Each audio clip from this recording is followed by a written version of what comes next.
आज के का पाठ्य विषय वैदिक दर्शन से लिया गया है, तो आइए हम लोग इस पर विचार करें, जानें, समझें। वेद वैदिक संस्कृत भाषा में उपलब्ध प्राचीन भारत और हिंद आर्य जाति के लोगों का प्रमाणिक पवित्र एवं दार्शनिक साहित्य है। इसकी रचना अपौरुषेय अर्थात किसी व्यक्ति के द्वारा इसकी रचना नहीं की गई है। यह ईश्वरकृत एवं श्रुत है। वेद शब्द की व्युत्पत्ति संस्कृत भाषा के विद ज्ञाने धातु से हुई है, जिसका शाब्दिक अर्थ विद्या, अनुराग या सम्यक ज्ञान, द कंप्लीट नॉलेज है। इसका अनुसरण कर कोई भी साधक अपने बंधन से मुक्त हो सहज जीवन यापन कर परम लक्ष्य मोक्ष की प्राप्ति या अनुभूति कर सकता है। संपूर्ण भारतीय दर्शन की जड़ें वैदिक साहित्य में हैं, इसलिए इसे संसार की प्राचीनतम दार्शनिक साहित्य भी कहते हैं। अध्ययन में सुविधा को ध्यान में रखते हुए वैदिक दर्शन को मुख्यतः 4 वर्गों में विभक्त किया गया है। इसमें पहला है मंत्र संहिता, दूसरा ब्राह्मण, तीसरा आरण्यक तथा चौथा उपनिषद। इसी 4 क्रम में हम वैदिक दर्शन का ज्ञान प्राप्त करेंगे। तो आइए हम इसका पहला जो वर्ग है मंत्र संहिता, इसके ऊपर चर्चा संक्षिप्त में करते हैं। मंत्र संहिता में 4 प्रकार के वेद हैं: ऋग्वेद, सामवेद, यजुर्वेद तथा अथर्ववेद। ऋग्वेद में उन मंत्रों का संग्रह है जो देवताओं की स्तुति के निमित्त गाए जाते थे। यजुर्वेद में यज्ञ की विधियों का वर्णन है। यह विशुद्ध कर्मकांड है। सामवेद संगीत प्रधान है और इसमें याज्ञिक मंत्रों की प्रधानता है। अथर्ववेद में जादू टोना, मंत्र, तंत्र, धर्म, दर्शन, आरोग्य एवं यज्ञ के लिए कवितामयी मंत्र उपलब्ध हैं। ब्राह्मण की व्याख्या। संहिता के पश्चात के वैदिक साहित्य को ब्राह्मण कहा गया है। इसे ब्राह्मण साहित्य या ब्राह्मण ग्रंथ भी कहते हैं। यह कर्मकांड प्रधान है। इसमें यज्ञ क्रिया का विधान है। यह गृहस्थ जीवन से संबंधित है और ऐसा माना जाता है कि गृहस्थ जीवन इसका अनुसरण कर मोक्ष की प्राप्ति कर सकता है। तीसरा आरण्यक की व्याख्या हम लोग करेंगे। ब्राह्मण के पश्चात के वैदिक साहित्य को आरण्यक कहते हैं। यह हिंदू धर्म का पवित्रतम एवं सर्वोच्च साहित्य है। इसमें दुर्बोध यज्ञ प्रक्रियाओं को सूक्ष्म आध्यात्म से जोड़ने का प्रयास किया गया है। इसमें दर्शन एवं ब्रह्म विद्या से संबंधित तथ्यों की विवेचना हुई है। चौथा जो इसका प्रकार है वो है उपनिषद। हम इस पर विचार करेंगे। आरण्यक के पश्चात आने वाले वैदिक साहित्य को उपनिषद कहते हैं।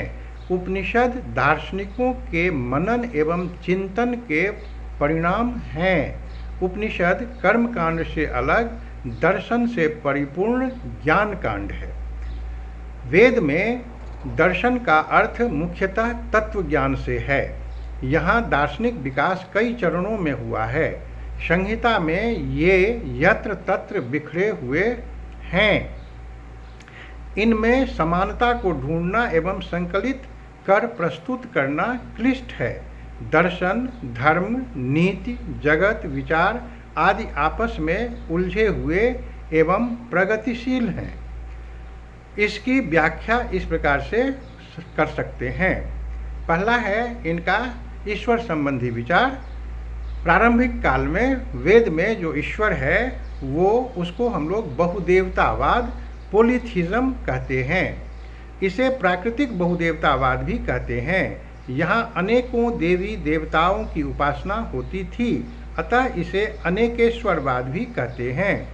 इन देवताओं में वरुण, मित्र, सूर्य, सविता, उषा, अश्विन, पूषण, चंद्रमा, अदिति, विष्णु, इंद्र, रुद्र, मरुत, वायु और वात, आपः, पर्जन्य, मातरिश्वन, यम, सोम, पृथ्वी, सरस्वती, बृहस्पति, अग्नि आदि प्रमुख हैं।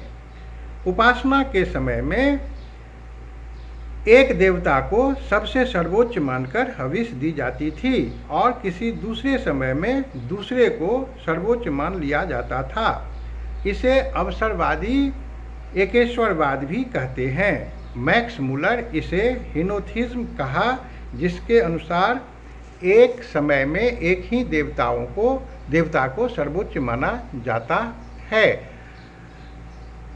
इस कठिनाई से बचने के लिए दूसरे स्तर पर वैदिक ऋषियों ने वैदिक एकेश्वरवाद की ओर आगे बढ़ा। बहुदेवतावाद से उत्पन्न कठिनाइयों से बचने के लिए वैदिक ऋषिगण एकेश्वरवाद की ओर आगे बढ़े। इसके संबंध में उनकी उक्ति है, एकं सद्विप्रा बहुधा वदन्ति। फिर उन्होंने कहा है, मद देवानाम सुरत्वमेकम, अर्थात एक ही सत्य है, विद्वान लोग इसे अनेक मानते हैं। फिर सभी देवताओं का वास्तविक सार एक ही है। इन दोनों मंत्रों से ये स्पष्ट होता है कि वेद में अनेकेश्वरवाद से एकेश्वरवाद की ओर क्रमशः संक्रमण हुआ है। वैदिक एकवाद या अद्वैतवाद। एकेश्वरवाद में प्राप्त त्रुटियों के कारण वैदिक ऋषियों को यह असंगत दिखने लगा। यही कारण है कि एकेश्वरवाद का संक्रमण अद्वैतवाद की ओर होता है, जो ऋग्वेद के सूक्तों द्वारा प्रतिपादित धर्म के तृतीय स्तर का है।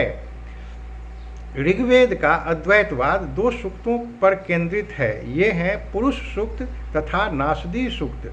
पुरुष सूक्त में परम पुरुष दी एब्सोल्यूट की महिमा का उल्लेख हुआ है। संपूर्ण जगत को एक रूप देखा गया है तथा मूल सत्ता की एकात्मकता पर बल दिया गया है। अद्वैतवाद का सशक्त उदाहरण ऋग्वेद के नासदी सूक्त में है।